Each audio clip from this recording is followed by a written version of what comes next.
Velkommen til fastelavnsgudstjeneste. Det er godt nok dejligt at se så mange, både med og uden udklædning, og i alle aldre. Så det var lige det, vi havde håbet på, så kan det jo kun blive dejligt. Vi skal synge lidt forskellige sange sammen i dag. Nogle af dem, det er så nogle, måske de voksne mest forstår, og nogle af dem, det er så nogle børn, der måske mest synes er sjov. Så er der jo lidt til hver. Og så har I alle sammen fået udleveret sådan en lille brik, men den får I ikke vide endnu, før vi når til prædiken, hvad den handler om. Så nogle hemmeligheder, de er jo gode at gemme på. Og også den der med de 4 cirkler på. Så det skal nok komme i forbindelse med prædikenen. Og ellers så har vi ikke sat brød og vin på bordet i dag, så der er ikke aldergang til dem, der ved, hvad det er. Men alt, hvad vi sådan skal synge, og sådan noget, det kommer derop. Og hvis I kan se det der billede, og så kan I se der lige på alteret, så er det altså ikke så nemt at se, men det er faktisk et billede af det billede. Der er lige der nedenunder, helt foran Bibelen, der er det der billede. Et billede af Jesus, som bliver døbt, og af Johannes døberen, som døber ham, og af duen, som kommer ned over ham, så der hænger også sådan en derop, der ligner due. Alt det skal vi høre om i dag. Nu skal vi have bedeslagene. Det er de her, vi ringer klokken 3 gange af 3 ringninger. 9 i alt. Og det er sådan til at forberede os på et nutte gudstjeneste. Så nu må vi se, om vi kan tælle med, om de alle sammen kommer.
Kommet her for at møde din kærlighed og sandhed.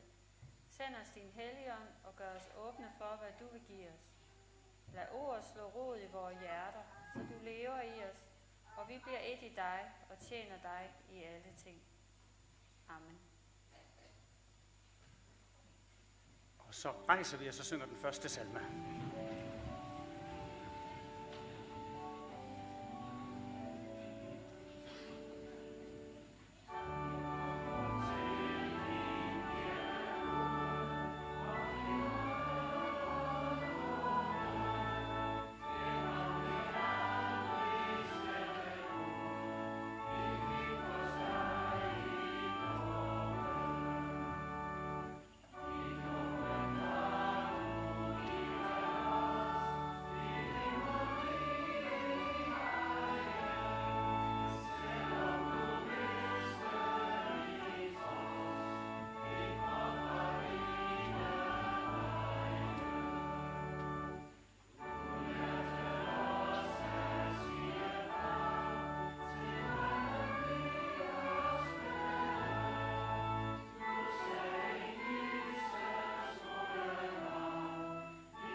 være med jer, og fred fra Gud, vor Far, og Herren Jesus Kristus. Lad os bede sammen. Lovet være du, vor Herre Jesus Kristus, at du lod dig døbe med vores dåb, for at dele vores sorger og glæder. Du søgte ikke dit eget, men gik lidelsens vej til ende for at gøre os fri. Hjælp os til at kunne høre det løfte, du gav os i vores dåb, at du er med os alle dage, og har givet os plads med dig i Guds kærlighed. Lad det være vores styrke og glæde, at vi tegner med dit kors og elsker af dig, som er kærlighed og vil kærlighed, fra evighed til evighed.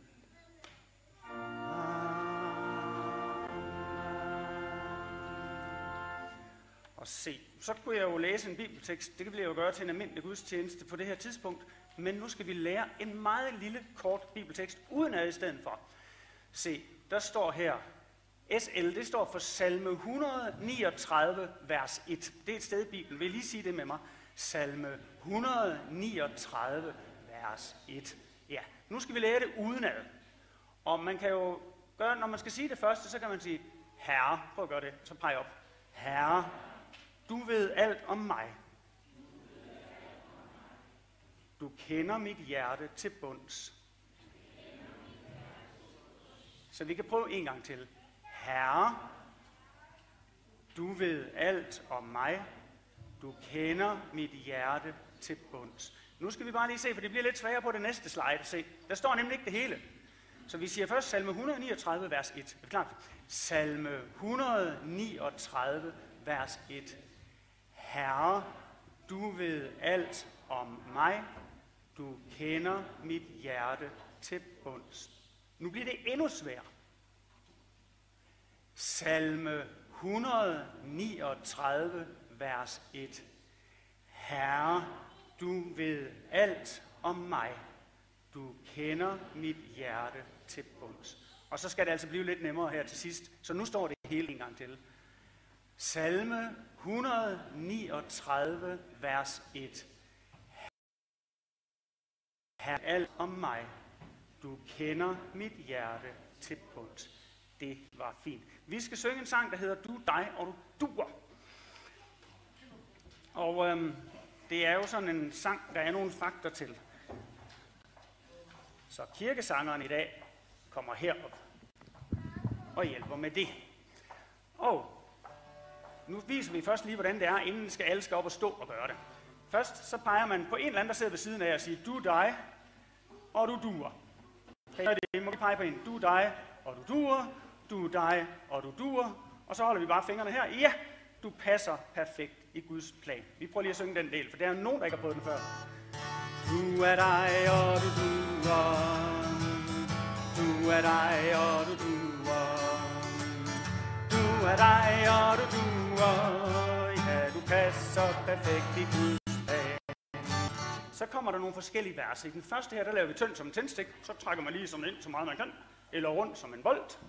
Og så når, fordi man står op, så kan man altså gøre, du kan jo vise det, eller midt imellem. Ja, så gør man sådan der. Hvis I prøver at rejse op, for ellers så kan man jo ikke alt det her.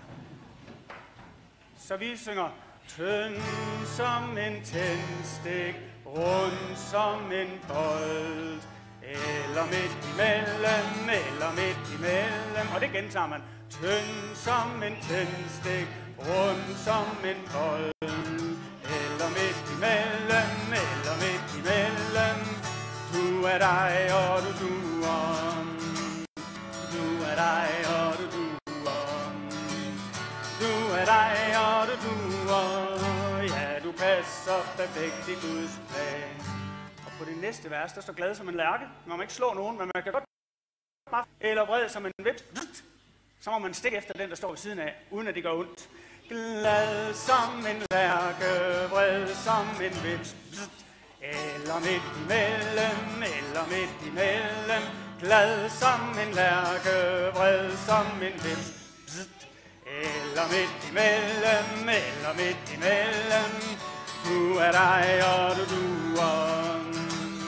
Du er dig og du duer. Du er dig og du duer. Ja, du passer perfekt i Guds plan. Så kommer der en, der hedder kviksommederen. Der skal man være klar. Så skal man løbe ned ad armen. Men det er jo ikke sikkert, at man lige starter på det samme tidspunkt som mig, så man skal være helt klar. Kviksommederen. Sløv som en snegl. Kviksommederen. Sløv som en snegl. Eller midt imellem. Kviksommederen. Sløv som en snegl. Eller midt imellem. Du er dig, og du duer. Du er dig, og du duer. Du er dig, og du duer. Ja, du passer perfekt i Guds plan. Og så sidste vers, det er ikke skrevet op, fordi at jeg vil ikke have, at nogen kan sige bagefter, at vi sang det ved at kigge på slidesene. For så skal vi synge klog som en ule. Kan I lave sådan en ule? Klog som en ule, eller dum som en dør? Og det vil jeg jo ikke have, at der står nogen steder. Klog som en ule, dum som en dør. Eller midt imellem. Klog som en ule, dum som en dør.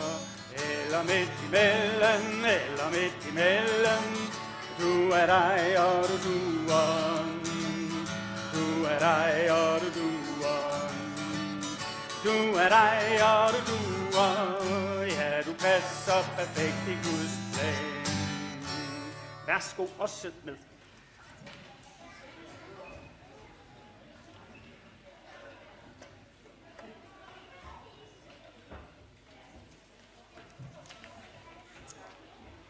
Hej med jer. Hej. Hold da op, der er godt nok mange her i kirken i dag. Og hvad er det? Der er nogle af jer, der er klædt ud. Hvor bliver Anton nu af?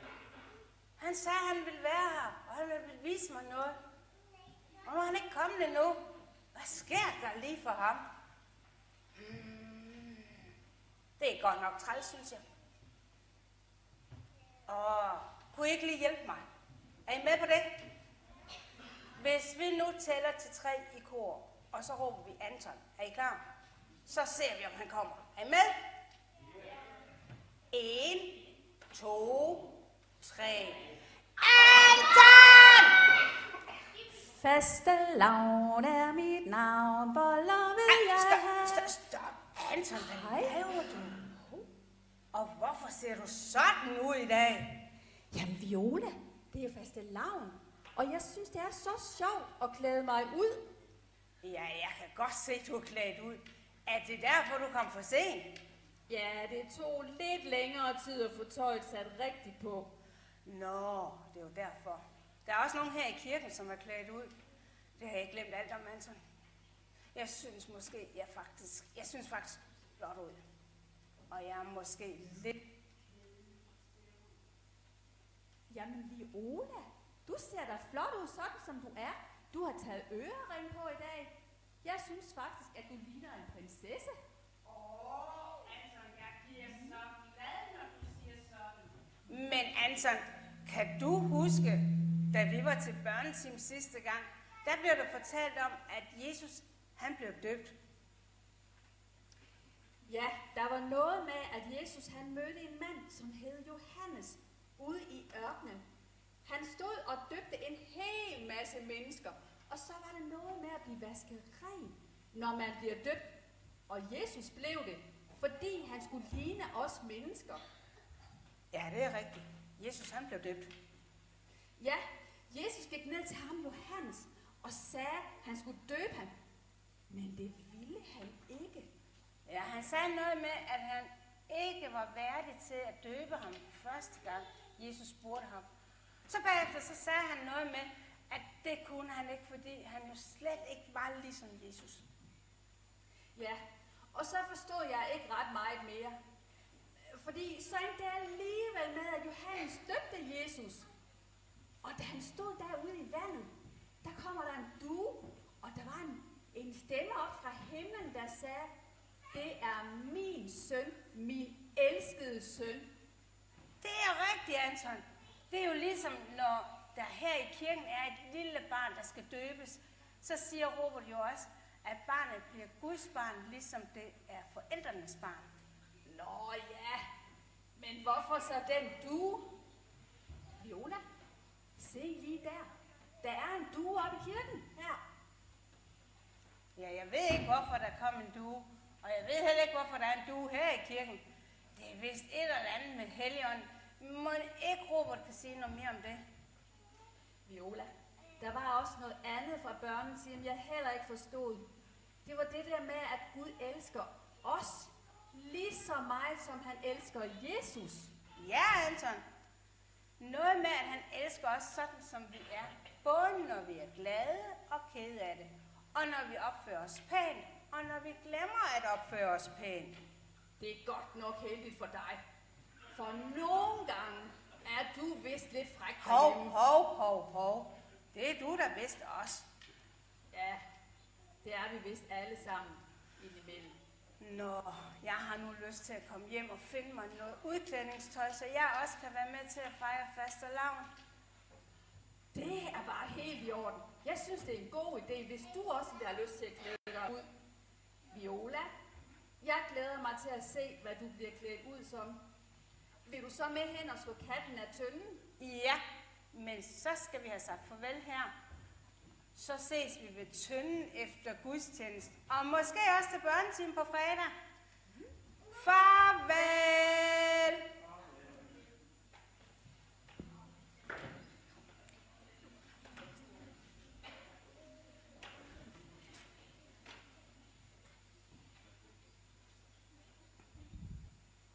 Ja, så skal vi synge en sang mere, og den handler lidt om det, vi hørte der, og lidt om det, vi skal høre mere. Nemlig, jeg lille var, jeg kun sådan her.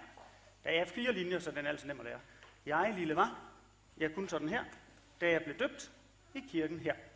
Jesus engang tog små børn i favn. Favn? Ja, favn. Derfor er jeg nu døbt i hans navn. Der peger man bare på sig selv, ikke? Ja, og den lyder sådan her. Jeg lille var, jeg kun sådan her, da jeg blev døbt i kirken her. Jesus engang tog små børn i favn. Derfor er jeg nu døbt i hans navn. I må pege op på døbefonten, når vi siger, derfor er jeg, eller da jeg blev døbt i kirken her. Jeg lille var, jeg kun sådan her, da jeg blev døbt i kirken her. Jesus engang tog små børn i favn. Derfor er jeg nu døbt i hans navn. En gang til. Jeg lille var, jeg kun sådan her, da jeg blev døbt i kirken her. Jesus engang tog små børn i favn. Derfor er jeg nu døbt i hans navn.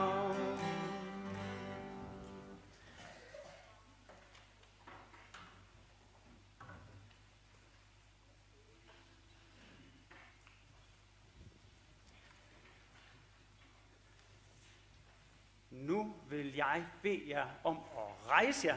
Det fik Christian. Og så skal vi nemlig rejse os for Guds ord. Nu skal vi se, om Christian kan spille på klaveret. Kan du det? Halleluja, halleluja, halleluja. Og vi skal høre, hvad der står skrevet i Matteus evangeliet. Gud være lovet for sit glædelige budskab. Nu skal vi høre den historie, som de fortalte om, for der står, at Jesus kom fra den ene af landet, Galilea, til Johannes ved Jordanfloden for at blive døbt af ham. Men Johannes ville hindre ham i det og sagde, jeg trænger til at blive døbt af dig, og du kommer til mig. Men Jesus svarede ham, lad det nu ske, for således bør vi opfylde al retfærdighed. Så føjede han ham. Men da Jesus var døbt, steg han straks op fra vandet, og se, himlen åbnede sig over ham, og han så Guds ånd dale ned ligesom en due og kom over sig. Og der lød en røst fra himlene. Det er min elskede søn. I ham har jeg fundet velbehag. Amen. Så må jeg gerne blive stående, fordi at vi skal nu sige trosbekendelsen. Og det gør vi ved, at jeg siger noget af det og viser en fakt. Og så sammen med Krista, så gentager jeg, for så alle, som ikke engang kan den, kan sige med. For eksempel siger jeg, vi tror på Gud Fader. Vi tror på Gud Fader. Den almægtige, himlens og jordens skaber. Vi tror på Jesus Kristus. Guds enbårne søn.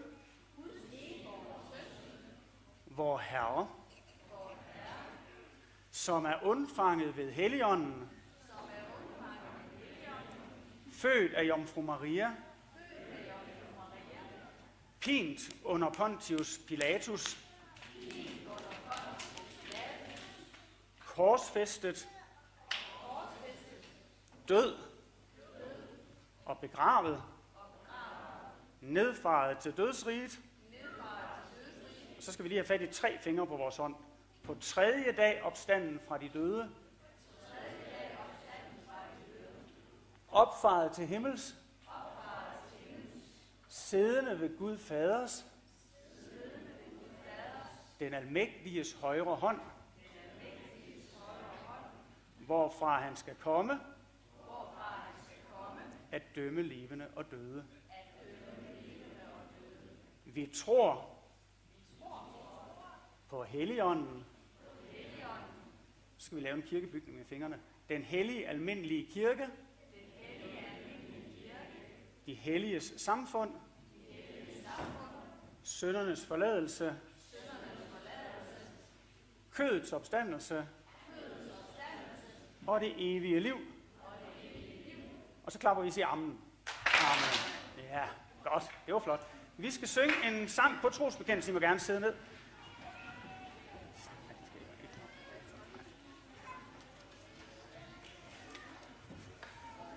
Og den her, alle som er eller har været minikonfirmander, de har lært den her, og det er der også mange andre, der efterhånden har. Så nu prøver vi at synge den, for det er jo trosbekendelsen, bare på en anden måde. Det lyder sådan her. Vi tror på dig, Fader, mægtige Gud, at alting blev skabt på dit ord og dit bud.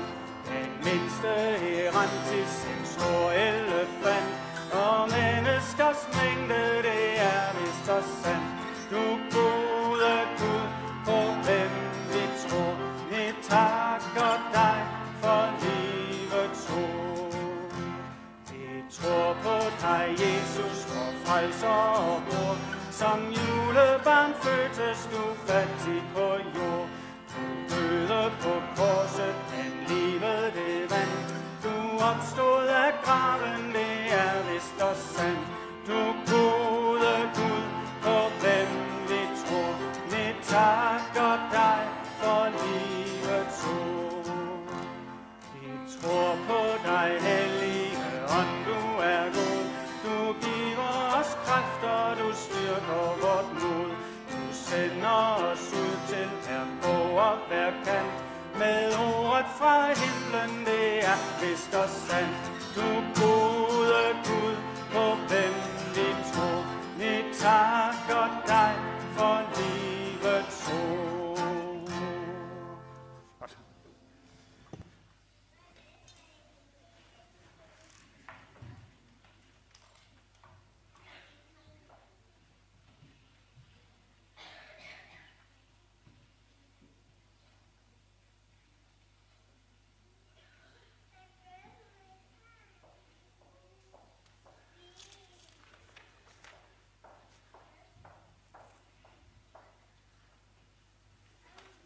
Så, nu er jeg ved halvdelen ting.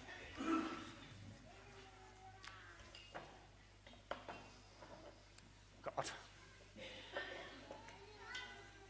Det vi skal høre nu, det er en lille prædiken. Og undervejs, så skal I lave noget med jeres papirsedler. Men hvis I kan huske én ting fra min prædiken i dag, så må I godt huske, der er plads til mig. Nej, vi venter med at dele dem ud. Kirsten, vi lige vente. Ja, tak. Der er plads til mig hos Gud. Kan I sige det? Der er plads til mig hos Gud. Ja, for hvad var det nu? Salme 139, vers 1. Kan I huske, hvad der stod?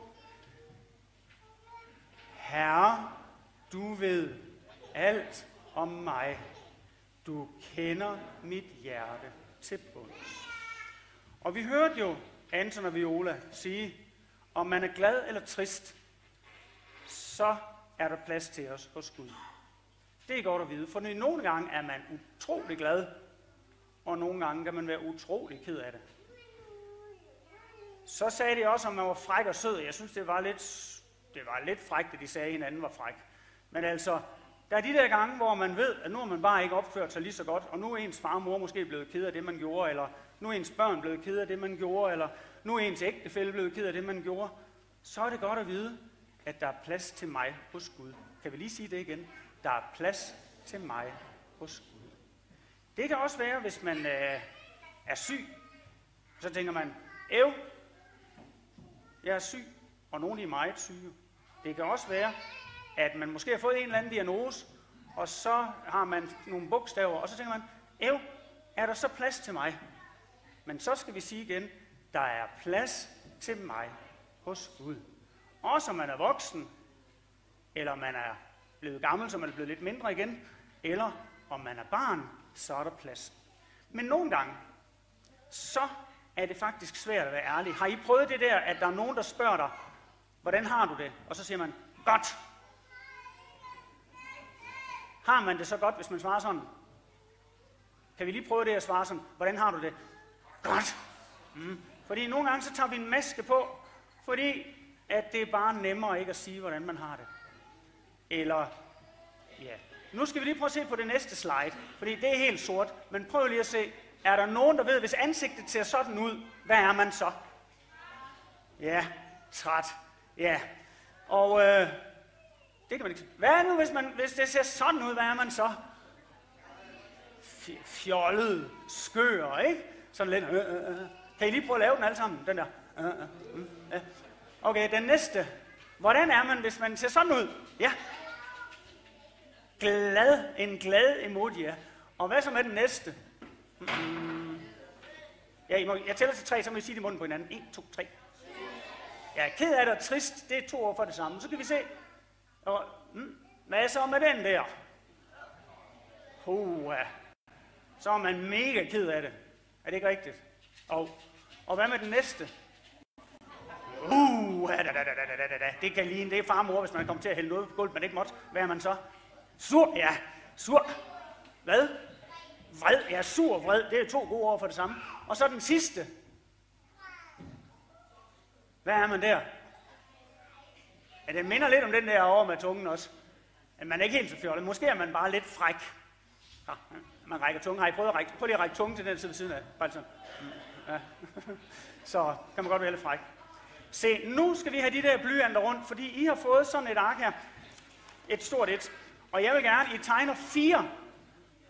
I hjælper hinanden med at tegne 4 et eller andet på dem. Det må være nogle af dem, der er deroppe, eller egentlig selv finder på.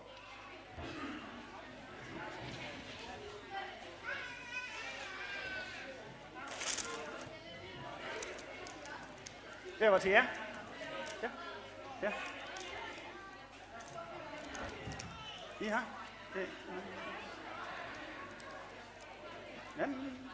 Sådan, der var taget til jer. I har ikke papir. Ja, jeg har en der. I tegner på den. Og så skal I skal have en blyant til hver her, fordi I skal også tegne på de gule bagefter. Ja, sådan. Nu bliver det spændende. Så vil jeg godt se, at I tegner 4 forskellige. Hvad siger du?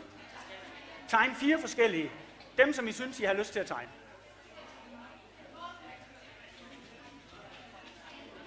Ja.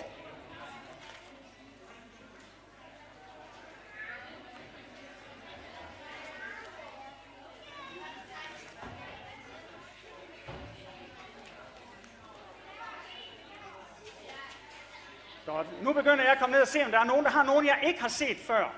Er der nogen, der har nogen, som ikke er deroppe?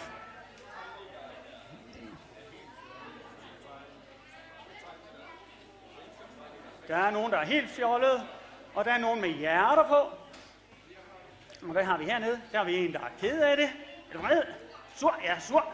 Og hvad er en, der er sur? En, der er glad, og en, der græder. Og hvad har vi her? Hvad er det for en? En glad smiley, og så er der en med hjerteøjne. Ja, en hjerte-smiley. Det er en kæreste-smiley. Ja, og der er en med solbriller, som er sur. Okay. Hvad har vi her? Ja. Har vi lidt forskellige her? Er der nogen der? Ja, der er sådan en med lige mund. Hvad har man, når man er lige mund? Træt? Ja. Og der er en, der har fået bandage på hernede, som er syg. Det var ikke så godt. Har vi nogle andre? En med masser af tårer også. Ja, hvad skal vi se her? Nu skal vi se. Der er også nogen her. Ja. Ja. Og der er en der med, er det med en traktor? Det er en med en traktor på, så det er en bondemands-smiley. Ja. Og hvad har vi mere her? Har vi nogen her? En træt en. Ja. Og her har vi nogen, der er glade og frække. Og har vi nogen? Ja. Og en, der stikker tungen ud. Det er noget værre noget. Ja, godt. Så jeg tror, de fleste af os, vi ved godt, hvordan vi kan tage en maske på, sådan så vi kan komme til at se glade ud, selvom vi ikke er det. Men nu skal vi lige sige sammen, der er plads til mig hos Gud. Kan I sige det? Der er plads til mig hos Gud. Og så skal vi sige, Herre, du ved alt om mig. Du ved alt om mig. Du kender mit hjerte til bunds. Ja. Da Jesus han blev døbt, så var der det der med, at han sagde, Johannes døberen, som skulle døbe ham. Og det er ham, der er på. Kan vi lige få ham op igen? Magnus? Er den næste? Der. Ham der, Johannes døberen, som står derovre. Han var i gang med at døbe en hel masse mennesker. Og så pludselig kom Jesus. Og Johannes vidste godt, at Jesus var speciel. At han var Guds søn. Og det var derfor, han sagde, det kan jo ikke passe, at du er Guds søn. Du skal jo ikke døbes, for du har jo ikke gjort noget forkert, som du vil sige undskyld for. Og det var det, alle de andre gjorde. De kom hen i floden, så gik de ned i den og sagde, ej, jeg er altså ked af, at jeg har gjort sådan og sådan og sådan og sådan. Og så hældte han vand på dem, og så var det ligesom om, de blev vasket og blev tilgivet. Og det skulle Jesus jo ikke. Men så sagde Jesus, nej, jeg skal sådan set ikke blive ren ved at gå ned. Jeg er allerede ren, nu går jeg ned, og så tager jeg alt jeres på. Så er det ligesom om, han tog alt vores på sig. Og sagde, alt det, som de siger undskyld for, det vil jeg godt stå med dem i. Og så blev han døbt. Og så prøv lige at kigge derop på prædikestolen. Nu går jeg lige derop, fordi det er så nemmere at se, når står deroppe. Her hænger duen. Og jeg ved, at den kan komme af. Det har jeg gjort en gang før. Prøv at se her. Den her due har hængt her siden 1600 et eller andet. Det kunne være, den var helt hvid, dengang den hængte op. Det ved jeg ikke. Og det er jo et symbol på det samme, som er der på billedet. Nemlig, at Guds ånd, Helligånd, nu skal jeg lige ned, så jeg kan se jer igen.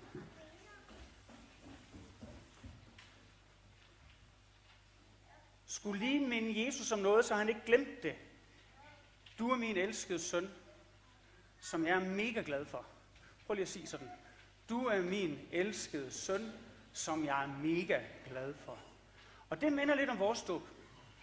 Fordi når vi bliver døbt, og nu har jeg endda vand i her, når vi bliver døbt herinde i kirken, så hælder vi vand på 3 gange, og siger, jeg døber dig i faderens, og i søndens, og i Helligåndens navn. Og så bagefter, så siger vi, at nu har dåben og med løfterne gjort, at vi er Guds børn. Og så skal præsten faktisk lægge en hånd på barnet som det aller sidste. Og så skal sige et eller andet, der minder om den der due, som skal sige, at nu håber jeg, at Helligånden må hjælpe dig til at kunne huske det, at uanset hvordan du har det, om du er glad eller trist, eller fræk, eller sød, eller vred, eller ked af det, eller voksen, eller barn, så kan du høre til at være Guds barn. Der er plads til mig hos Gud. Der er plads til mig hos Gud. Ja. Og inden man sådan rigtig døber, nu prøver jeg lige at, må jeg låne dig, bare lige kort, det gør ikke noget ved dig. Men så, når man skal døbe et barn, så tager præsten sine fingre sådan her, og siger, modtag det hellige korsets tegn, både for dit ansigt, så tegner man et kors for ansigt, og så for dit bryst, så tegner man et kors hernede, og siger, så det kan vise dig, at du skal høre til hos Jesus. Modtag det hellige korsets tegn, både for dit ansigt og dit bryst. Og faktisk i nogle kirker, så når man kommer ind nede i døren der, så er der sådan et vandfad, og så kan man dyppe fingrene i vandet, og så kan man tegne et lille kors på sin pande, fordi så kan man minde sig selv om, at man blev døbt. Og det bruger vi ikke så meget i folkekirken, men det skal vi faktisk bruge i dag. Hvad sidder herinde bag ved ansigtet, når vi laver kors? Hvad sidder derinde? Ved nogen af os. Der sidder hjernen, ikke også? Og hvad sidder bag brystet? Hjertet, ja. Og hjernen, det er det, vi plejer at sige, det er den, vi tænker med. Og hjertet, det er det, vi har tillid med og elsker med. Så vi bliver tegnet for vores ansigt, for at vi må vide det, og for vores hjerte, for at vi kan have tillid til det. Det er lidt ligesom, hvor mange har fået et knus af sin far og mor på et eller andet tidspunkt i deres liv. Jeg tror, de fleste har, ikke også? Hvor mange har fået et knus af en ven i sit liv. Og hvis man ikke kan lide at give knuser, hvor mange giver indimellem hånd til en ven eller en nabo. Det er sådan alle sammen sådan nogle måder at sige, vi hører sammen. Det kan Gud jo ikke gøre, men han kan godt minde os om det alligevel. Og i dag, så skal vi lade ham minde os om det ved at tegne et kors på panden, men så skal vi noget mere. Har I en lille gul seddel? Ja. Det er din helt egen seddel, og den skal du ikke vise nogen, hvad du tegner på. For på den må du tegne, hvordan du synes, du har det i dag. Om du er glad, eller ked af det, eller bekymret, eller syg, eller man kan tegne sin egen, så folder man den lige sammen på midten, så dem ved siden af ikke kan se.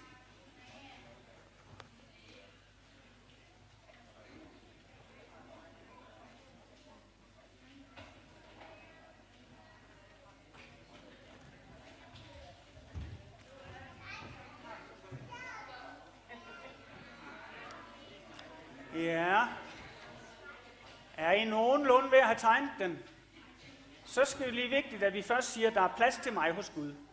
Der er plads til mig hos Gud. Uanset hvad du har tegnet på den der, så er der plads. Det andet, det er, Herre, Herre, du ved alt om mig. Du kender mit hjerte til bunds. Så nu skal I se, om lidt skal vi synge en salme. Men efter den, så kan vi alle sammen komme herop i en lang række fra den her side. Og så kan man tage sin smiley, og så kan man folde den sammen og tage den med sig. Så kan man gå herop forbi døbefonten. Og så når man tegner korset, så kan man lige sige, at der er plads til mig hos Gud. Det første kan man gøre. Så kan man gå herind, og man må altså gerne komme herind i dag. Og den her skål. Og så lægger vi den herop, fordi at vi tænker alle sammen, at alter det som musketter på Gud eller sådan. Men det er for at sige, sådan som jeg har det, er der plads til mig hos Gud. Så lægger man den der, så kan man jo lige se billedet af Jesus der bliver døbt, og så kan man gå ned på sin plads. Og så, det gør vi, når vi har sunget den næste salme. Så nu vil jeg lige bede en hurtig bøn. En kort en. Kære Gud, tak, at der er plads til os hos dig. Tak, at du ved alt om os og kender vores hjerter til bunds. Tak, fordi der er plads til os, både når vi er glade og triste, når vi har opført os pænt og når vi ikke har. Hjælp os til, at Helligånden med duen minder os om det, så vi kan huske det. Amen. Og så skal vi synge en salme.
Så skal vi se, om vi får det til at fungere.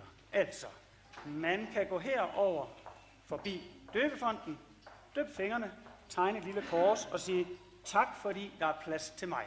Så kan man gå med sin seddel op på alteret og lægge den. Man skal bare folde den sammen, så andre ikke kan se den, for det behøver man ikke at fortælle. Så værsgo, hvis nu I bare begynder at komme ud og stille jer over i den her side, og gå herop forbi.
Nu skal vi lige om lidt bede fader vor, og så skal I velsigne, og så skal vi synge den sidste salme. Men inden det, så vil jeg lige bede en bøn med den her i hånden. Kære Gud, tak fordi der er plads hos dig til os, uanset hvordan vi har det, og hvem vi er. Tak for, at du har døbt os til at være dine børn, og givet os et løfte om at være med os, både når vi er glade og triste, når vi er søde og ikke så søde, når vi er børn, når vi er unge, når vi er voksne, når vi er gamle, alle dage ind til verdens ende. Amen. Og så skal vi bede fader vores sammen, og det gør vi altså ligesom med trosbekendelsen, at jeg laver en fakt, og så tror jeg godt, I bare kan følge med selv. Ja, Kirsten, du kan godt nok, så kommer jeg ud. Ja. Så kan I følge med Kirsten, hun er vant til at lave det til spaghetti-gudstjenesterne.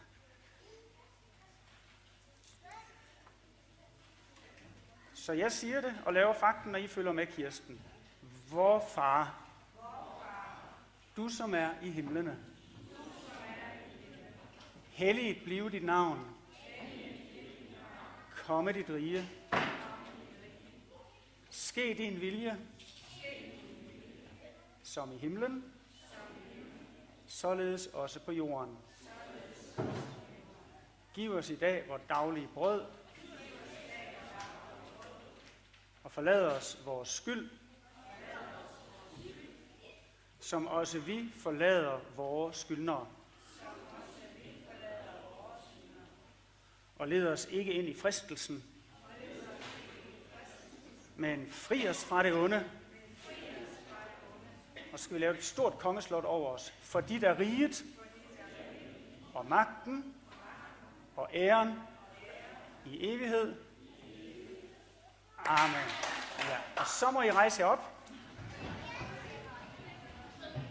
Og så kan man tage hænderne ud, ligesom sådan en lille skål, og tage imod, for nu skal jeg sige nogle ord til jer fra Bibelen, om at Gud må være med og passe på jer. Så hvis I har hænderne herude, så løfter jeg mine, men det behøver I ikke at gøre med jeres. Herren velsigne dig og bevare dig. Herren lad sit ansigt lyse over dig og være der nådig. Herren løfte sit ansigt mod dig og give dig fred. Og så synger vi amen 3 gange. Amen, amen, amen.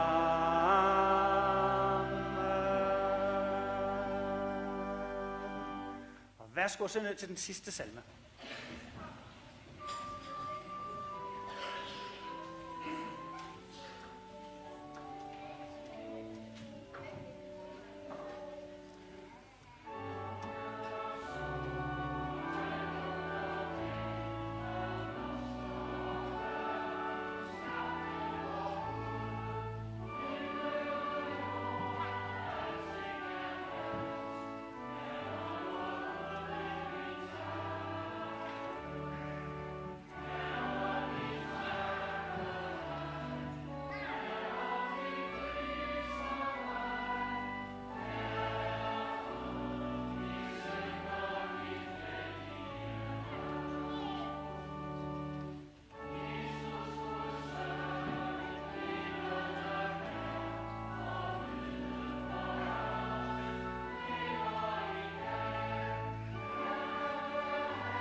Inden Britta beder udgangsbønnen, så er der lidt meddelelser. Der er faktisk en hel del i dag. Det første er, at vi har jo tøndeslagning, fastelavnsboller og solskin udenfor over ved konfirmandhuset. Så når vi går ud, så kom det over at være med.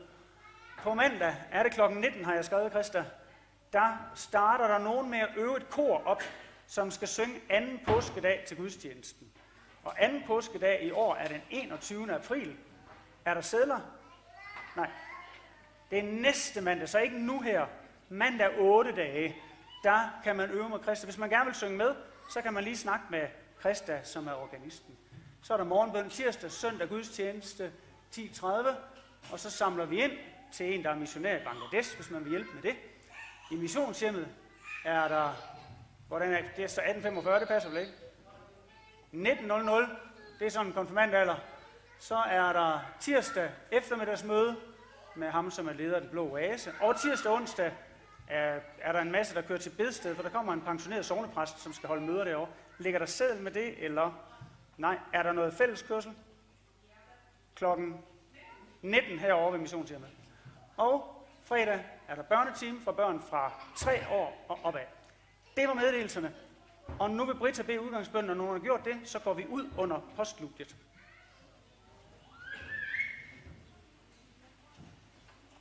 Lad os bede. Herre, vi takker dig, fordi vi går herfra med din fred, frie i din nåde og bundig kærlighed til dig og vor næste. Bliv hos os med din velsignelse og giv os styrke til at leve efter din vilje. Amen.